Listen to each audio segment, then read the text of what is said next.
I was 16 the first time I realized just how breakable I was to my own family.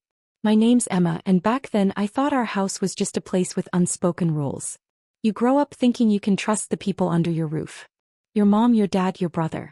That even if things weren't picture perfect, family was supposed to be the frame that held you steady. I wasn't a fool, not entirely, but I definitely wasn't ready for the night everything shattered. From the outside we looked like a magazine cover. My father, Robert, was this imposing figure, all booming voice and ironclad opinions. He believed in perfection, though the love part of his tough love always felt conditional. My mother, Susan, was quieter, the gentle hand that smoothed over all the cracks. She was the buffer. My older brother, Ryan, was 18 and knew how to work the system like a master. He was the golden child, destined for greatness. And then there was me, 16, the artist, the quiet one. I didn't make waves. I really tried to just blend into the wallpaper, but that only made me the perfect canvas for blame. Ryan and I used to be close. We'd hide in the attic and draw for hours, making up worlds where we were the heroes. But somewhere around the time Ryan realized his charm was a currency, things changed. He learned he could get away with anything as long as he had a convincing story. And my dad, God, he bought every word.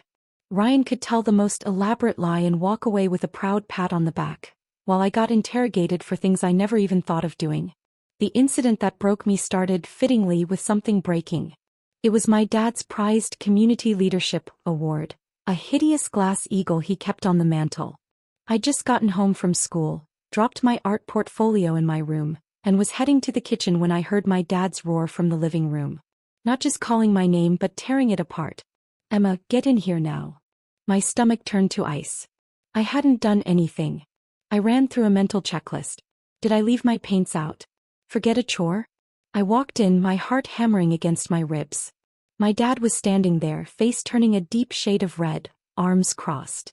Ryan was on the sofa, staring at the floor, perfecting the role of the innocent bystander. And on the hardwood, the glass eagle lay in 1,000 glittering pieces. "You think I'm an idiot?" Dad snarled the second he saw me.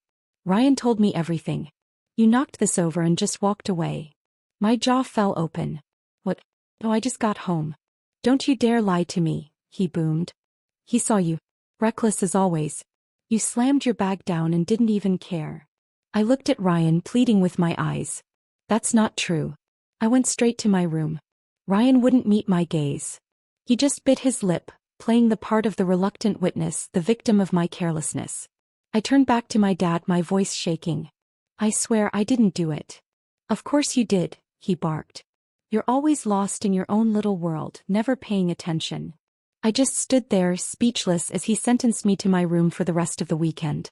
As I turned to leave, I saw it. A tiny, almost invisible smirk on Ryan's face before it vanished.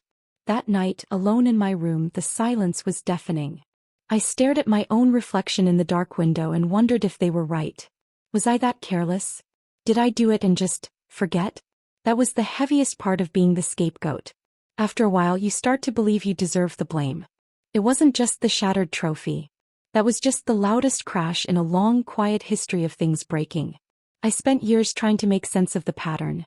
A dent in the car door, a lost $20 bill from Mom's purse, a forgotten promise that left me waiting alone for a ride. Each time, Ryan had a story that was smooth, plausible, and painted me as forgetful, clumsy, or selfish. And my mom, Susan, she would just sigh and tell me to let it go. "He doesn't mean it, Emma," she'd say, her eyes pleading for peace. "It's just not worth the fight." But it was. It was worth the fight. I just didn't know I was the only one in the ring. The real escalation, the moment that pushed me out of the frame completely, happened about a month later. Dad had left $400 in an envelope on his desk, money for a deposit on a new company car. The next morning it was gone. I came downstairs for breakfast and walked right into an ambush. Dad was pacing, his face a thundercloud. Mom was wringing her hands by the sink. And Ryan was sitting at the table looking deeply concerned. "Where is it?" Dad demanded the moment I walked in. I froze, my hands still on the banister. "Where is what?" "Don't play dumb with me." "The $400 from my office." A cold dread washed over me because I just knew how this would go. "I don't know what you're talking about," I said, my voice barely a whisper. That's when Ryan spoke up, his tone dripping with fake reluctance. "Dad, I didn't want to say anything, But I overheard Emma on the phone with Olivia last night. She was talking about that new camera lens she wanted, saying she was just a few $100s short. I stared at him, my blood running cold. It was the perfect lie. I had been saving for that lens for 6 months and everyone knew it. That's not true, I stammered, looking from my dad to my mom. Ryan, why would you say that? You think I'm stupid? Dad roared, taking a step toward me. You think I wouldn't connect the dots? My money goes missing the same week you're suddenly close to buying a $500 piece of equipment. I've been saving my own money. I didn't touch yours. I yelled back, tears starting to well in my eyes. Enough, he shouted, his voice shaking the whole house. I've had it with the lies, the carelessness, the disrespect. You are no longer welcome in this house. The words hung in the air, sharp and heavy. I looked at my mom, my last hope, but she just stared at the floor, her silence a deeper betrayal than his anger. He pointed to the door. Get out. Now. And just like that, I was homeless.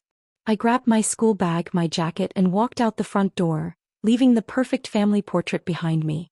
As I walked down the street, I didn't cry. I felt hollowed out, scraped clean of every last bit of hope that they would ever see me. Really see me. The first person I called was Olivia. She didn't even wait for me to finish explaining before she said, "Pie house." No. Mom's making lasagna. That night, sleeping on their pull-out sofa, wrapped in a blanket that smelled like fabric softener instead of stale disappointment, was the first time I felt safe in weeks. Olivia's parents didn't grill me with questions. They just gave me food, a place to sleep, and the quiet understanding that I was welcome, no strings attached. It was a kindness so simple it almost made me cry. But I knew I couldn't stay there forever. I was 16 and I was on my own. I had to build something for myself, something that couldn't be taken away. My first mission was a job. I spent the next few days walking up and down Main Street, filling out applications at every shop with a help wanted sign. Most places looked at me, a 16-year-old with no experience and a shaky home address, and gave me a polite no. I was starting to lose hope when I pushed open the door to a little coffee shop tucked between a bookstore and a laundromat. It was called The Daily Grind. The air inside was warm and smelled like coffee beans and cinnamon. Soft jazz played from a corner speaker. The walls were covered in local art, real art, the kind you could see the brushstrokes in. Felt it was real. It was the complete opposite of my house, which was all beige walls and soulless, perfectly arranged furniture. A woman with kind eyes and streaks of silver in her curly hair was wiping down the counter. "Can I help you?" she asked, her smile genuine. "Hi," I said, my voice a little shaky. "I was wondering if you were hiring." I handed her my hastily filled-out application. She took it and glanced down, her eyes lingering on the address line I'd left blank. She didn't ask. Instead, she looked up at my face, then at the sketchbook peeking out of my backpack. "You an artist?" she asked. I nodded. "I try to be." "I'm Sharon," she said, extending a hand. "I own the place." We talked for a while. Not like a job interview, just a conversation. She asked me about my art, what I liked to draw. I told her about my dream of going to art school. She listened, really listened, in a way my own parents never had. She saw the exhaustion in my eyes, but she also saw the spark underneath it. She didn't see a problem child or a thief. She saw a kid who needed a chance. After about 20 minutes, she folded my application and set it on the counter. "Can you start Monday?" she asked. "I need someone to open up with me. 6 a.m. sharp." A wave of relief so powerful it almost buckled my knees washed over me. "Yes," I said, a real smile spreading across my face for the first time in what felt like a lifetime. "Yes, I can." I walked out of the Daily Grind that day with more than just a job. I had a place to be. A purpose. I had a small, warm corner of the world that felt like it might, just maybe, want me in it. Months flew by in a blur of steam wands and sketch pads. Life settled into a new rhythm. I'd wake up before dawn, walk to the Daily Grind, and spend the morning with Sharon, learning the difference between a latte and a cappuccino. After school, I'd come back and do my homework in a corner booth, the comforting hum of the shop a constant soundtrack. I was saving every penny I made, tucking it away in an envelope hidden under my mattress at Olivia's house. But more than the money, I was rebuilding myself. My art changed. The timid, hesitant lines in my sketchbook grew bolder. I started drawing the people in the coffee shop, capturing their quiet moments. My anger and confusion started to find a voice on the page, transforming into something powerful, something true. Sharon became more than a boss, she was a mentor. She'd look over my shoulder at my drawings and offer quiet encouragement. One afternoon, after a particularly hard day where a wave of homesickness hit me out of nowhere, I finally told her everything. The trophy, the stolen money, the golden child, and the scapegoat. I expected pity, but Sharon just nodded slowly, a look of profound understanding on her face. "You know," she said, pouring me a cup of tea, "what you're describing is a classic narcissistic family system." The words hit me like a ton of bricks. She explained it all. How in some families children are assigned roles. One is the golden child who can do no wrong and carries all the family's hopes. The other is the scapegoat who carries all the family's problems. The scapegoat is the built-in excuse for everything that goes wrong. "It was never about you, Emma," she said softly. "It wasn't about the trophy or the money. It was about the roles. Your brother needed a villain so he could be the hero. Your parents needed someone to blame so they wouldn't have to look at the real cracks in their perfect family." Hearing her put a name to the invisible poison I'd been living with my whole life was liberating. It wasn't my fault. I wasn't broken or bad or careless. I was just a girl who had been cast in a role she never auditioned for. That conversation changed everything. My lingering self-doubt burned away, replaced by a cold, clear determination. My art became my focus, my weapon. I wasn't just drawing anymore. I was telling my story. The criminal twist, the final piece of the puzzle, fell into my lap by accident. I was at Olivia's house one night, helping her research colleges online.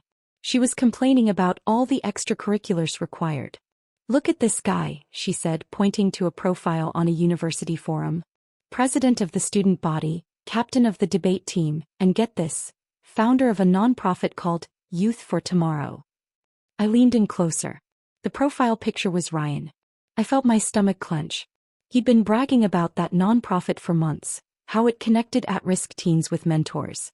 My parents were so proud. Just for the hell of it, I typed Youth for Tomorrow into a search engine. Nothing. I tried a national nonprofit database. Still nothing. My heart started to beat faster. I dug deeper, searching business registries, social media, anything. There were no articles, no website, no photos, no registered charity number. There was nothing. The entire organization, the cornerstone of his college applications, the very thing that made him the perfect golden child, was a complete and total fabrication. It didn't exist. Armed with a truth that felt heavier and sharper than any broken piece of glass, I knew I couldn't just confront them. A private fight would just turn into more denial, more gaslighting. I needed a stage. I needed witnesses. A few weeks later, I saw a flyer at the coffee shop for the annual City Arts Gala, a prestigious competition with a $10,000 grand prize. I knew my family would be there. My father was on the board of one of the corporate sponsors. It was the perfect trap. I spent every spare moment on my entry. It was a large canvas, a triptych. The first panel depicted a small, shadowy figure being crushed under the weight of a giant, gleaming gold trophy. The middle panel showed the same figure being pushed out of a brightly lit doorway into a storm. And the final panel showed her alone, but standing tall, painting her own light onto a dark canvas.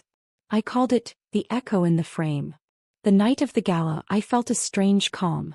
I saw my family across the crowded room, schmoozing and smiling, my father holding court while Ryan stood beside him, the perfect son. They didn't even notice me. When they announced the winner, my name echoed through the hall. "Emma," the announcer said, followed by my last name, the one I still shared with them. I saw my father's head whip around, his face a mask of confusion. My mother looked shocked. Ryan just looked pale. I walked onto the stage, my heart hammering but my hands steady. I accepted the award and the oversized check. I stepped up to the microphone. "Thank you," I began, my voice clear and strong. "This piece is about authenticity. It's about the stories we tell ourselves and the roles we're forced to play. It's about finding your own voice even when you're told to be silent."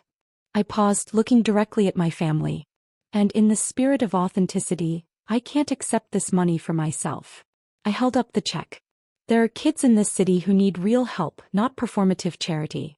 That's why I'm donating the entire $10,000 prize to the Downtown Youth Center, a real organization that does real work." The room erupted in applause. My father's face was purple with rage. Ryan looked like he was going to be sick. The confrontation happened later in a quiet hallway away from the crowd. "How dare you?" my father seethed, his voice a low growl. "You did this to humiliate us." "No," I said calmly. "I did this to tell the truth. Something you were never interested in." Ryan finally found his voice. "You ruined everything. You built your future on a lie, Ryan. It was ruined before I ever picked up a paintbrush." But the final blow, the one that truly shattered everything, came from my mother. She stood there, tears streaming down her face. "Emma, please," she whispered. "I'm so sorry." Then she looked at my father and my brother, her voice trembling but firm. "I knew," she said. "I knew Ryan took the money. I found the empty envelope in his trash can. I was just too afraid to say anything." The silence that followed was the sound of a family finally, irrevocably breaking apart. The fallout from the gala was swift and brutal. An article in the local paper praised the powerful statement made by a young artist, and a small sidebar mentioned Ryan's nonprofit couldn't be verified. That was all it took. The university he was planning to attend launched an investigation. Within 2 weeks, his acceptance was rescinded. My father's business associates, the same men he'd been laughing with at the gala, started keeping their distance. Public image was everything to him, and I had publicly tarnished it with the one thing he couldn't control: the truth. A week later, my mom called and asked me to meet them. I agreed, but on my terms. Not at their house, but at a neutral space, a quiet park bench. When I arrived, they looked smaller somehow, stripped of their power and prestige. My dad, for the first time, didn't seem so tall. Ryan wouldn't look at me. It was my mother who spoke first. "We're sorry, Emma," she said, the words sounding hollow. "We made mistakes." My father grunted. "Your brother was wrong, but you didn't have to handle it that way. You tore this family apart." I just looked at him, no anger left, only a profound sense of clarity. "This family was already apart," I said. "You just didn't want anyone to see the pieces. I wasn't a daughter, I was a role. I was the scapegoat. And Ryan was the golden child. None of it was real." Ryan finally looked up, his eyes red. "I'm sorry," he mumbled. "I never meant for." "It doesn't matter what you meant," I said, not unkindly. "It only matters what you did. And what you all did was teach me that I couldn't rely on you. So I learned to rely on myself." I stood up. They thought this meeting was about reconciliation, about finding a way to glue the family back together. But for me, it was a farewell. "I don't hate you," I told them, and I was surprised to find that it was true. "But I can't be that person for you anymore. I won't be your villain. I won't be your victim. I'm just me. And I have to go live my own life now." I turned and walked away. I didn't wait for a response. I didn't look back. There were no tears, no dramatic final words, just the quiet sound of my footsteps on the gravel path, walking toward my own future. That afternoon, I signed the lease on a small studio apartment above a flower shop, just a few blocks from the daily grind. I paid the deposit with the first paycheck from a gallery that had offered to display more of my work. As I stood in the empty room, sunlight streaming through the large window, I didn't feel sad or angry. I felt light. I felt peaceful. I had walked out of a house built on lies and into a space that was entirely my own. The echo in the frame had finally gone silent, replaced by the sound of my own voice, ready to tell my own story. I was finally free.